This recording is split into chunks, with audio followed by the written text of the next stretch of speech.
Alors, je vais voir ici un cas de figure de communication par voie orale, je veux dire saine.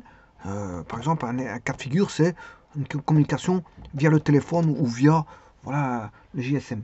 Alors, il y a des règles de base à, à s'inculquer avant d'avoir toute communication. Alors, il y a des règles. Je vais voir les trois principales règles. Voilà, avec un émetteur, un récepteur. Alors, euh, on passe par une communication par voie téléphonique, qui est une ligne, bien sûr, euh, bidirectionnelle. Bidirectionnelle. On va se dire que c'est du bidirectionnel. On peut voilà, téléphoner dans les deux sens. C'est une ligne bidirectionnelle. Voilà.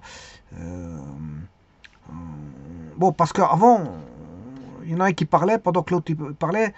Voilà, l'autre écoutait. Donc il y avait un micro et un haut-parleur. Il y a très longtemps, c'était comme ça.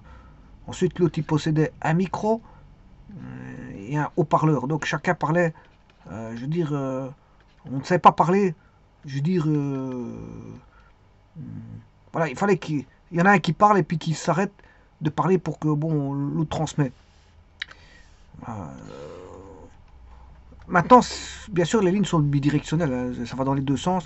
Donc il ne faut pas court-circuiter il ne faut pas parler en même temps parce que sinon, si on parle en même temps, ben, je veux dire, la communication, elle est, je veux dire, elle est perturbée. Deux sons qui se choquent, s'entrechoquent, mais je veux dire, on ne comprend pas. L'un ou l'autre ne comprendra pas raconte, ce que raconte le message. Hein. Pourquoi? Parce que je veux dire, il faut laisser parler une personne, écouter, et puis quand la personne a terminé, ben, c'est l'autre qui parle, parce qu'on ne peut pas parler tous les deux en même temps. Déjà, par voie aérienne, dans une communication, dans une réunion, on ne parle pas tous en même temps. Hein, voilà. Mais par téléphone, le système fait que on ne peut pas parler, je veux dire, tous les deux en même temps. Il y en a un qui écoute, l'autre il parle. Et bon, parce que c'est bidirectionnel. Avant, bon, il y avait encore le système. Bon, il y en a un qui parlait, l'autre il était obligé d'écouter, il ne savait pas parler pendant qu'il y en a un qui parlait. Mais maintenant, c'est plus comme ça. Comme c'est bidirectionnel, ben, on demande une compréhension mutuelle que quand il y en a un qui parle, l'autre il doit se taire. Et quand il y en a un qui se tait, ben, l'autre parle. Bon, ceci étant dit, les communications par voie téléphonique, généralement, il y a un but. Hein, on téléphone dans un but bien précis, un but pour régler des papiers administratifs. On tombe sur des administrations diverses. Bon, voilà, que ce soit pour, bon, vous avez un problème au niveau de l'eau, de l'électricité, au niveau de la mutuelle, au niveau voilà, des composants de la vie sociale dont vous êtes membre. Vous êtes membre de la mutuelle, vous êtes membre voilà, euh, voilà, d'un service d'électricité, d'un fournisseur de gaz, un fournisseur, etc.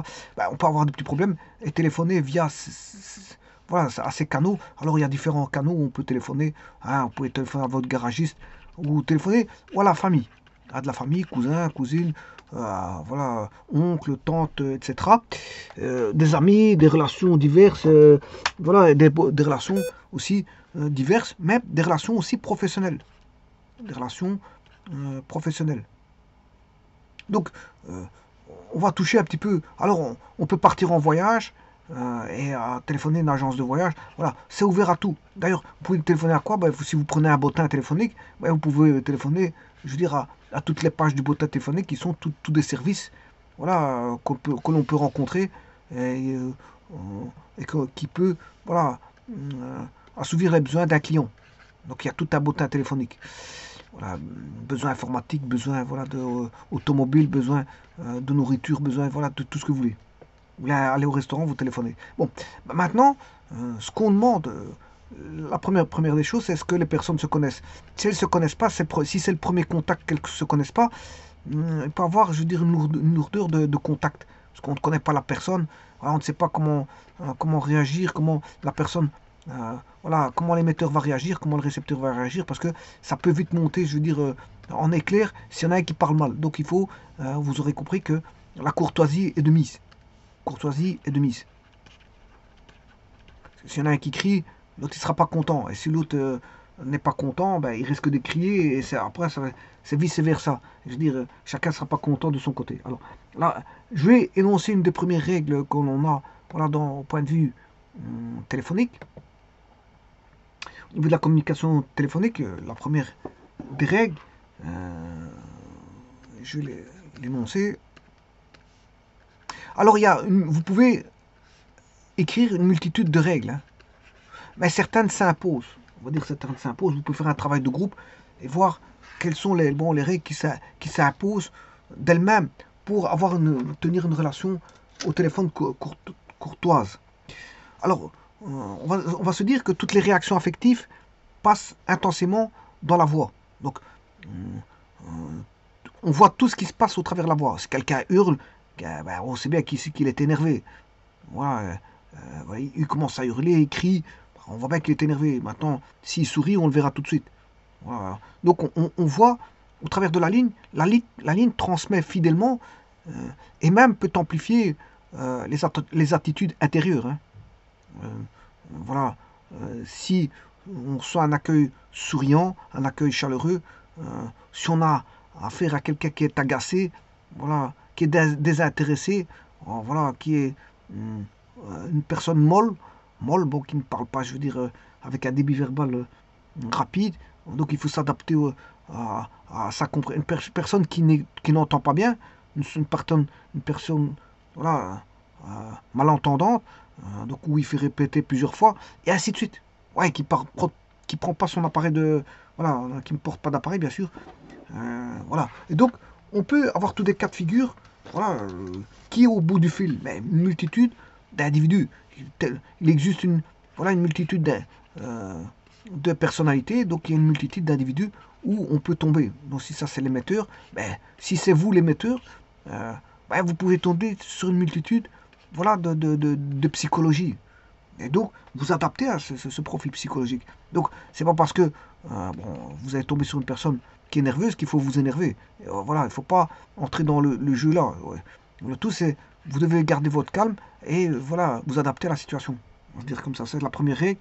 Voilà, les réactions affectives ben, passent intensément dans la voix et donc on va dire,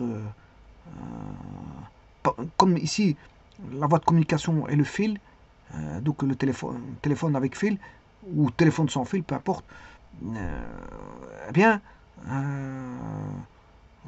tout se perçoit et donc il faut s'adapter à la perception de l'autre.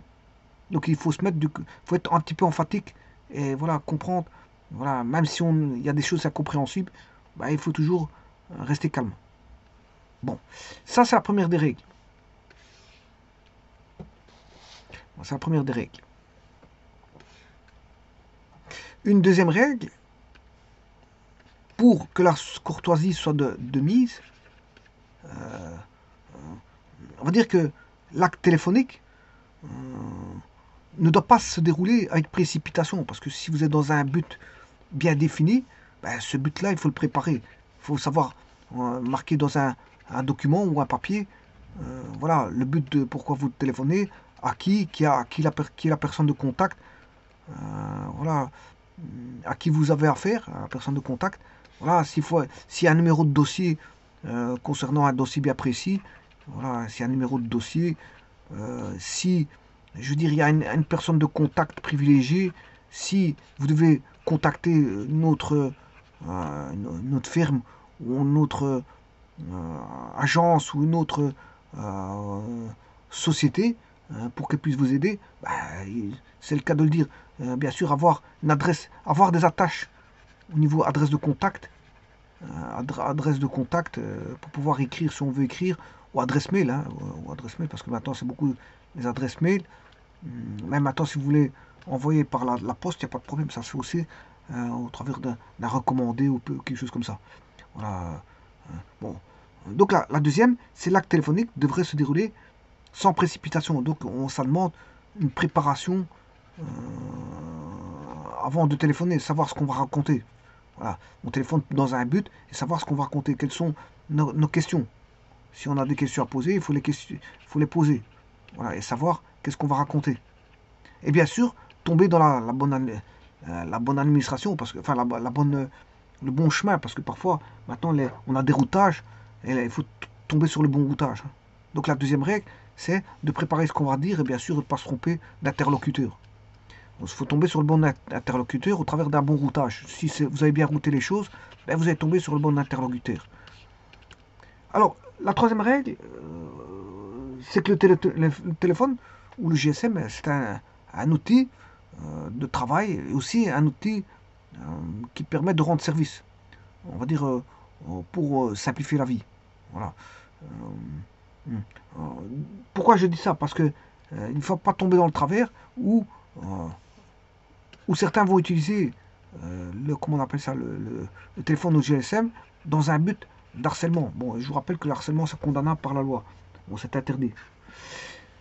Donc ici, les règles sont là. C'est les trois principales règles. C'est que, bon, vous devez vous adapter à la psychologie pour avoir, voilà, garder une certaine forme de courtoisie au travers de la ligne, malgré que vous connaissez ou vous ne connaissez pas votre interlocuteur ou votre interlocutrice, ben, vous devez vous adapter. Point.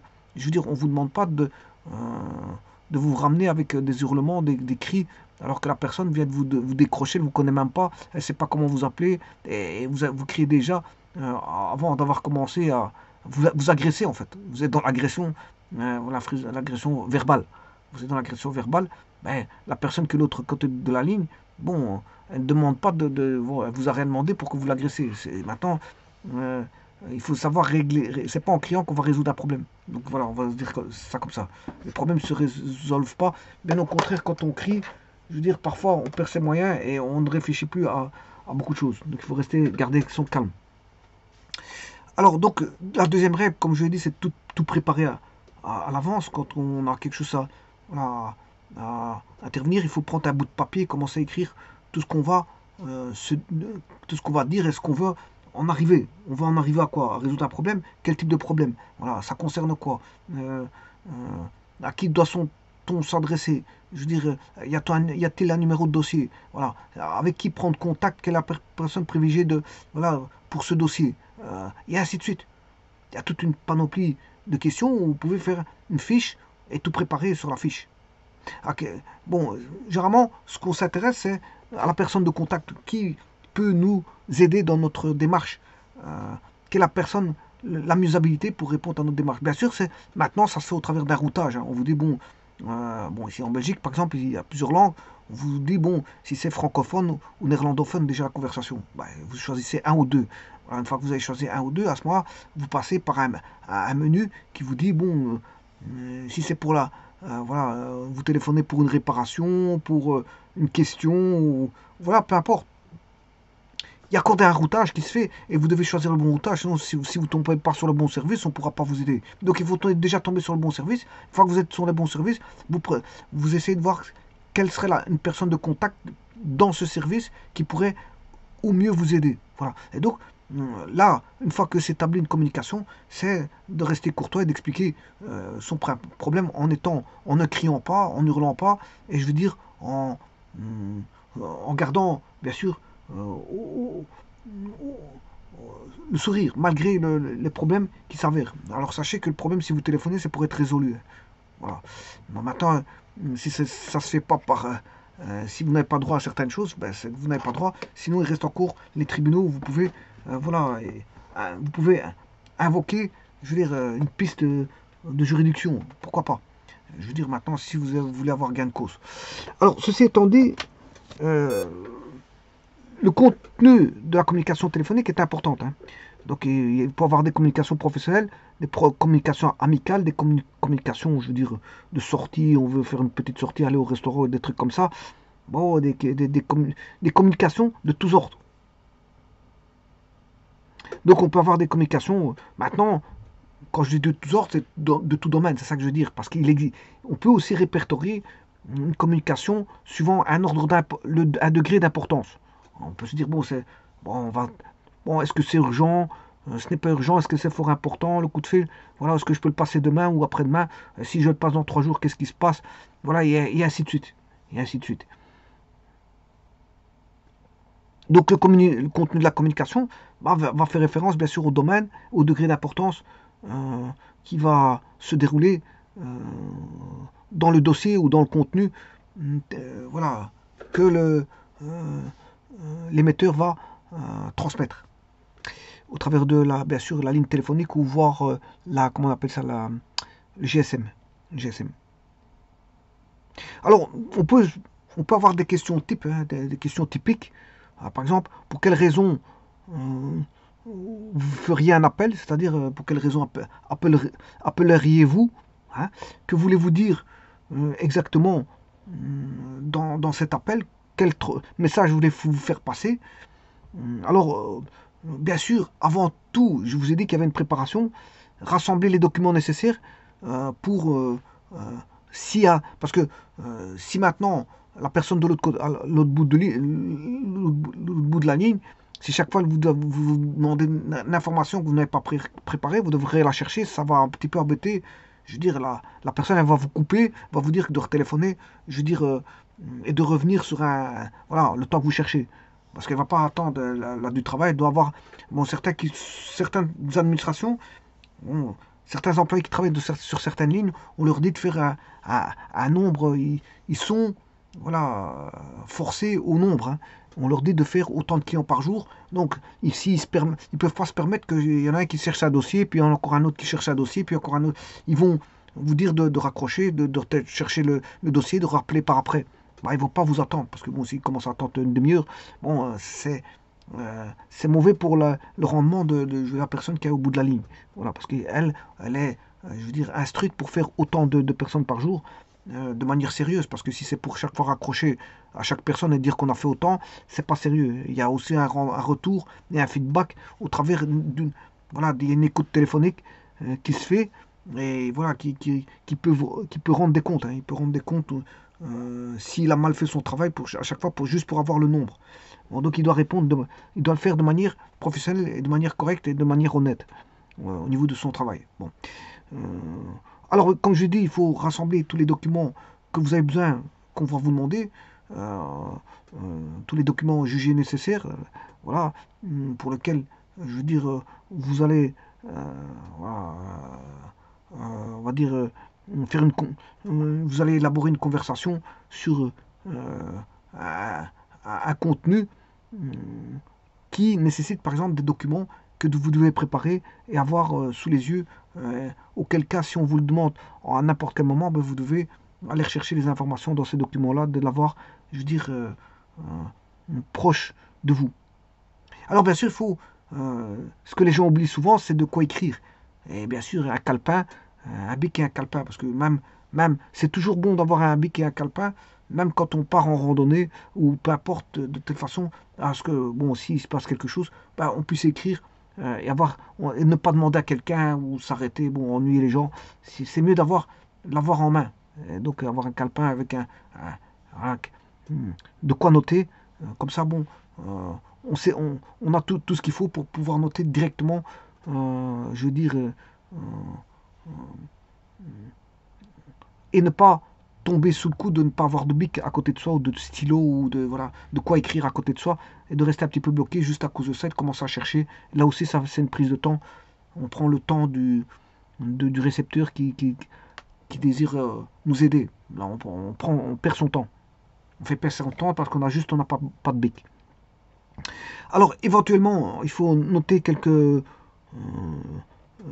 points repris ou faire un petit résumé, pourquoi pas faire un petit résumé, même en appel téléphonique, on peut faire des petits résumés.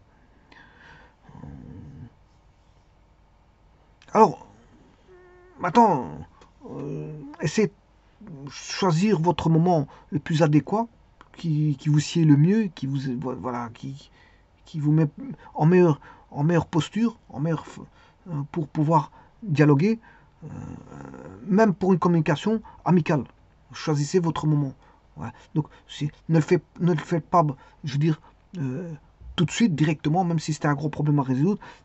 Prenez le temps de réfléchir, voilà ce que vous allez dire, ce que vous allez raconter, préparez tout ce qu'il faut. Et puis, quand vous semblez prête, je veux dire, voilà, à la conversation, à ce moment-là, ben, vous pouvez faire l'appel téléphonique. Bien sûr, dans les heures ouvrées, parce que si c'est fermé, c'est pas la peine de tenter de vouloir résoudre un problème et de téléphoner à une administration parce que celle-ci ben, elle sera fermée, elle ne saura pas vous répondre. Voilà. Alors, maintenant, beaucoup de sociétés enregistrent les conversations pour plusieurs raisons. Vous êtes pas obligé, vous pouvez leur dire d'interrompre cet enregistrement. Bon, vous avez le droit de le dire, mais généralement, les gens ont fait ça pour améliorer. C'est dans un but de qualité. Voilà. Alors, maintenant, rien ne vous empêche aussi, pour vous-même, de on va dire, vous enregistrer. Vous, quand vous téléphonez, ben, pour bien vous juger euh, sur votre comportement au téléphone, ben, il est intéressant de s'enregistrer soi-même. Là, on découvre ainsi si on fait des erreurs, on va dire, comment est-ce qu'on appelle ça, des erreurs de communication. Alors, les erreurs de communication sont multiples et variées.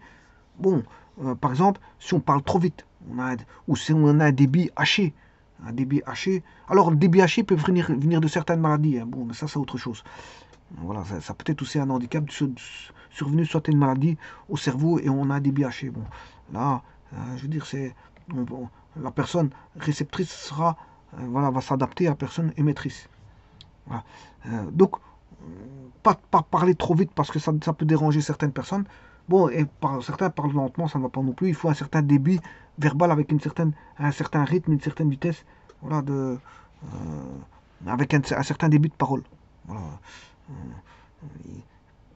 Voilà. Pas parler trop fort non plus, ne pas parler ironiquement, de façon, ne pas parler hautain, voilà, parce que hautain, ça voudrait dire que vous rabaissez la personne que de l'autre côté.